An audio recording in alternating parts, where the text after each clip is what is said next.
Fantasy football is back, but make sure you don't fall into these traps of the 5 worst mistakes that you can make when picking your team. Stay tuned, I'm going to tell you what those 5 biggest mistakes are that could ruin your season. Hi guys, welcome to the channel. So I'm going to go through today with you the biggest mistakes that people make when picking their team for week 1. I put that down into 5 different mistakes, so stay tuned, make sure that you don't fall foul to one of these mistakes. Mistake number 1. Chasing a player who did well last week. We've all done it.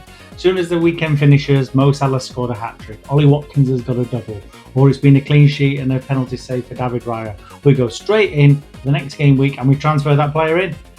We're chasing it straight away. We've probably not even looked at the fixtures, who they're playing, are they likely to be playing, have they picked up any injuries, any suspensions, anything like that. Rushing in straight away, reacting to what's happened on the previous game week is the worst thing you can do. Don't do it straight away. Have a look online. It's unbelievable. You'll see the amount of transfers in that happen on a Sunday evening after, the weekend's fixtures generally, even before Monday Night Football. So you've got a player like Ollie Watkins, for example, scores a hat-trick for Aston Villa. You think, I need him in my team. Why don't I have him in? I've lost that differential, so I'll bring him straight in. And you'll see like 700,000 transfers that'll happen on a Sunday evening just bringing that one player in.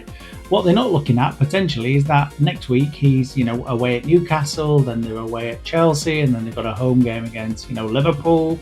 In between all that, obviously there's European football as well. Will he play every game? Is he close to an injury, a suspension? So one of the biggest mistakes that you can make is rushing straight in after game week 1 or that game week and just thinking, I need to make that transfer. I need to bring that player straight in. Wait, assess, look, usually get at least a couple of days. Even if there's a midweek fixtures, you're going to at least get, Sunday evening, Monday, even Tuesday daytime to sort of take a look, sit back, have a look at the fixtures, have a look at the players.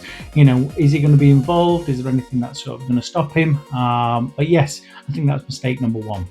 I think mistake number 2 sort of falls off that really is not looking at fixture difficulties and looking at trying to sort of plan ahead for players who maybe have a nice run of games, whether that's a run of home games or games against a team maybe in the bottom 4 or 5 or 6 in the league, opportunities to play in teams that have, ship a lot of goals, for example, away from home, and they're traveling to your team, for example. So I think a lot of people don't necessarily always look at the fixtures. They probably just look at a player and a headline and sort of say, I want him in, I want them in, but they don't look at the fixture difficulty rating, and maybe it will be very tough for them to get the amount of points that you sort of think. But so I think for me, fixtures are gold in the FPL. So when you're loading up on players and they've got a difficult run of fixtures, you're really setting yourself up to, for a big fall, a big disaster, really, having a sort of team packed full of players who've got bad runs of games. So really, you do always need to be, looking 3, 4, 5 games ahead, really, and sort of plan, strategize, decide who you're going to be bringing in transfers, etc., and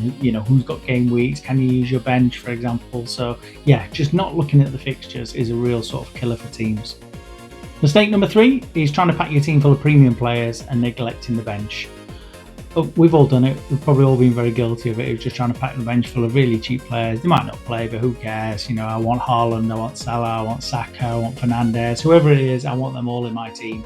And to do that, I have to sort of sacrifice it by having 4 players on the bench who don't even play. It only takes 1 or 2 injuries, suspensions, etc., and all of a sudden you've got non-scoring players for that week. Also the fact of you might then have to start using transfers that you might want to hold on for different sort of parts of the season, or to bring players in for specific games, or take players out when they've got a tough run of fixtures. So I think the worst thing that you can sort of do is pack your bench full of players who are not going to play.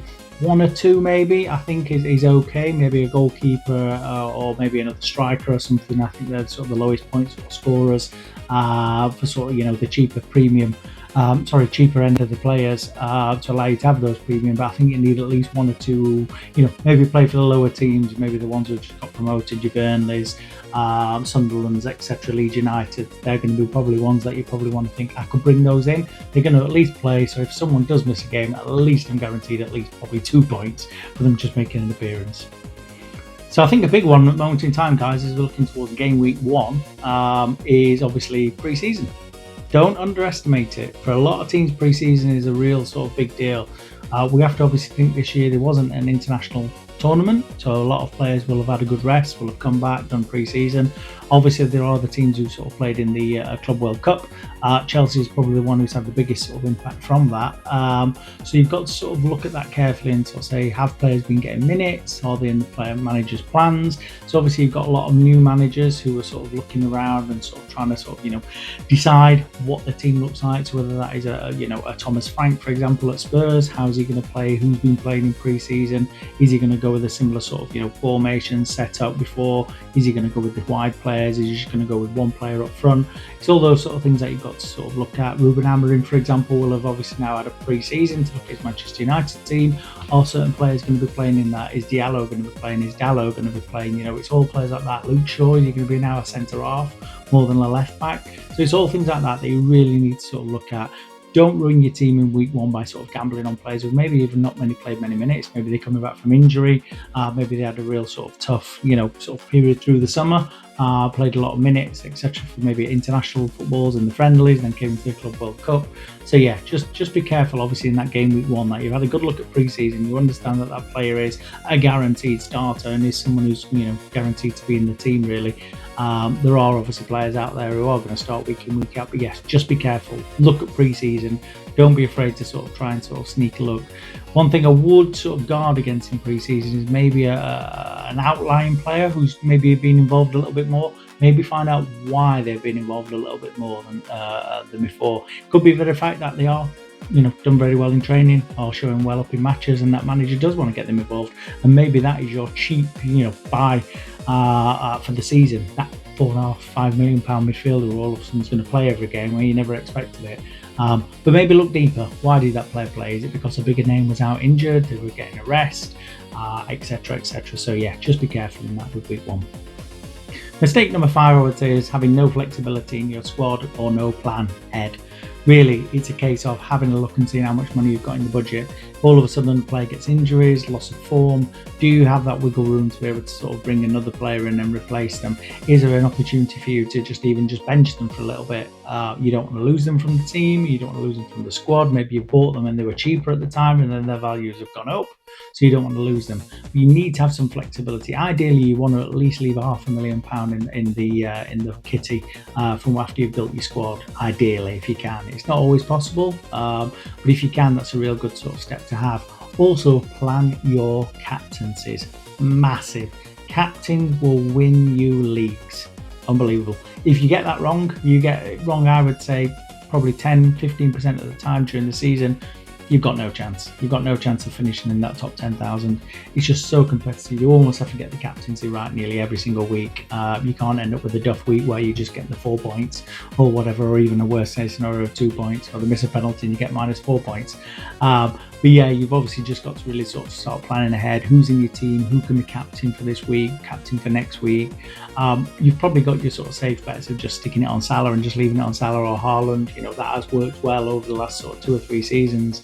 No matter who they were playing, they seem to be getting those sort of points. So, but yeah, just obviously plan ahead. Make sure you've got some flexibility, some wiggle room. You will pick up injuries. You will pick up suspensions. What you don't want to be doing is going into week 2s, 3s, and 4s, and all of a sudden making big transfers, using free hits, wild cards, etc., and losing them early on in the season, or even taking -4, 8, 16 points to try and sort of change your squad. So yeah, try and leave yourself a little bit of wiggle room. Try and plan ahead in week 1. Try and look at the fixtures. It's really, really important. Try not to load up too much on premium players if you've got a bench full of £4 million players. If you can do that, you're going to be in for a great season ahead.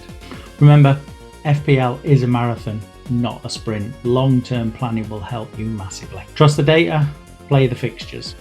Build with balance, avoid these 5 mistakes, and you're on your way to a killer season. Until next time, make sure you hit a like, subscribe, notifications. There'll be another video coming out soon where we're starting to look more at week 1 and changes we might want to make, and also looking at the new signings that are starting to come through, such as Gyökeres at Arsenal. Till next time, take care.